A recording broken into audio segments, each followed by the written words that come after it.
Hey, welcome back. We're back at it again. I'm going to show you a video here on how to properly adjust your chain tightness, okay? Chain slack. Make sure it's a proper tension for a safe ride and to prolong the life of your chain.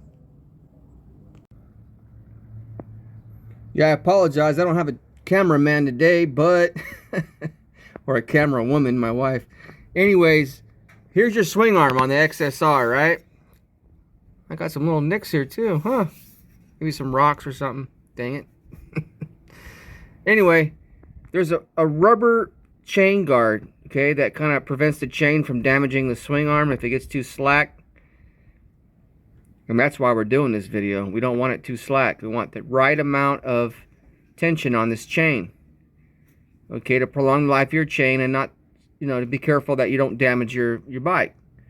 Now, there's a rubber guard here, and where it ends on the swing arm, you're going to put a tape measure and you're going to measure over 2 inches. And see, I put a paint mark there just for myself. That way I don't have to keep measuring every time I, go do it. And so that's 2 inches over. You want to make sure the bike is on the side stand, okay, with nobody on the bike, but it's on the side stand. That's how you're supposed to check it, according to the manual. And we're 2 inches in from that rubber chain guard here on the bottom of the swing arm. And you want to be, excuse me,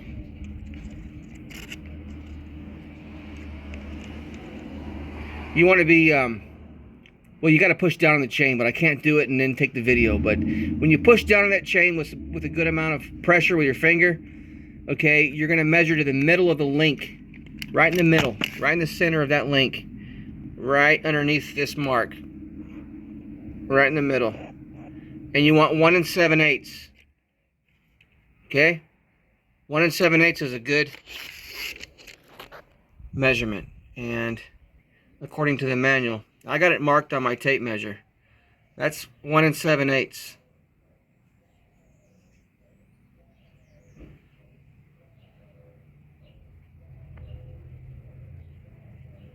So it's the second line before the 2-inch marked line, okay? I know, but some people don't know how to read tape measure, so I'm just gonna break it down like that. So anyways, I already checked it, and it's right. When I put pressure on it with my finger and I measure from, here to here, I'm getting 1 7/8. So that's exactly the tension you want on this chain. Just like that. Nothing more, nothing less. Now, if you do need to adjust the chain tension, you're going to have to, well, first of all, you're going to need a bike stand. That's number one. If you got a bike, you need to buy a bike stand, especially a rear bike stand. That's most of the time you're going to be using that. I haven't got me a front one yet, but I will eventually here. But I got this Pitbull brand. You can't read it. It's upside down in the video, but it's a Pitbull bike stand. Just look it up online. You can find it. This is the #1 rated rear bike stand for any bike, okay? But they make different ones for different bikes, so you do need to, put in your year and model of the bike, and they'll let you know which one you need. And then it's like $200, but I'm telling you, it's totally worth it. It's really super strong. When you get it off the ground, you could push that bike and beat on it, and it won't move 1 inch. Okay, you don't want this bike to fall off. Anyway, so you're gonna have to get a bike stand. You don't have to get a Pitbull, but get something, to pull this bike up. Now, I went to Cycle Gear, which they're nationwide. Okay, if you're not familiar with them, but look them up, Cycle Gear. And I bought some spools, but you can find these online. You don't got to get it from Cycle Gear. And I got the smaller spools because they're not too they're not too big, and I didn't want a big, huge spool. They got different sizes, but I like the small one. And I just leave them on. I don't take them off. Just leave them on. It's a lot less work for me. I ride this bike for my commute, about 20 miles one way to work. And so anyway, you got your little adjusters here, okay? We'll get to that in a second. But you will need some tools. And this is something that you're going to have. Unless you got, a lot of money and you can just take your bike to the shop and have them do all the work. I don't have that kind of money, all right? I don't make any money off YouTube, by the way, either. So, I'm on a budget, all right? But yeah, here's the tools you're going to need. To loosen up the axle nut that holds the rear wheel to the swing arm, you need a 32 millimeter socket. And I got a deep socket. You don't have to get a deep socket. You can get a shorter one, like a normal size standard socket, but it needs to be 32 millimeters. And this is Duralast. This is the AutoZone brand. I've always had good luck with those parts. I don't know. AutoZone has good wrenches and sockets. So does Harbor Freight. Then you need a 12 millimeter open end wrench as well, and a 1/2 inch torque wrench. And I got this at Harbor Freight because it was kind of cheap, and it really it does the job, And I think I spent like 30 bucks on it. 1/2 inch drive,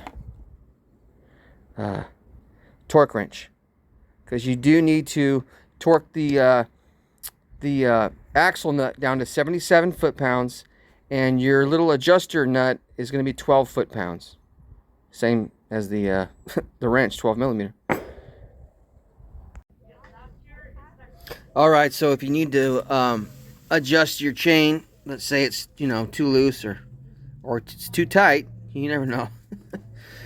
You're going to have to crack this loose. Make sure the bike's on the ground. Get your torque wrench with that 32 millimeter socket. You're going to crack this loose. Don't take it off. Just crack it loose. And then take your bike stand. Hook it up underneath your little spools here. These are called spools, okay? And you're going to push this bike up in the air. Get the rear tire off the ground, okay? And then here's your adjuster right here. Okay, and you're going to... So this is the locking nut for the adjuster so it doesn't move, in between you checking it. So you're going to crack this loose, okay? And so you're going to go down. Lefty loosey, righty tighty. So you're going to go down, crack it loose, spin it back a little bit, and then do that on the other side as well, because you have one on the other side. Right here. Okay, exactly the same. Crack this loose, spin it back over here, and then you're going to turn this right here, and this is going to adjust your rear wheel either backwards or forwards. If you're going forwards, you might have to bump the tire with your hand, push on it, smack it to make it go forward, but it will. And then to make it go backwards, you're just going to crank this this bolt right here, this head of this bolt. You're going to crank it. Actually, you're going to loosen it, because if you go to the left, it should push it back this way. All right, so you're going to go down with it as well, and it'll push this back. But you have marks, oh yeah, you do on both sides. You got marks right here. See that? See the edge of this plate? Okay, that's your guide. And so you want to make sure that wherever this is at, all right, so wherever this block, the edge of this block is at on the little hash marks here on the swing arm, you want to make sure it's exactly the same on this side as it is the other side. So your rear tire is perfectly aligned with the chain and the swing arm, and you're not going to get uneven wear on your tire. Speaking of which, I do need to get new tires, at least a new rear tire. Look at that.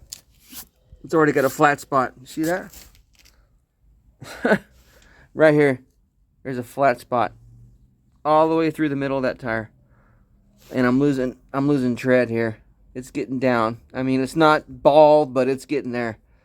And I only got 3,000 miles. But a buddy at work, he's ridden a lot more than I have, and has had a lot of sport bikes. He says they run a softer tire, and you're gonna go through them a lot faster than like a cruiser. And I had a cruiser before this, and so it wasn't an issue with the cruiser at all. But this one, look at that. Of course, you know, I ride fast. I love riding fast on this bike. But anyways, I'm gonna do a video on how to change this rear tire and take it to a shop and have them, do it for you.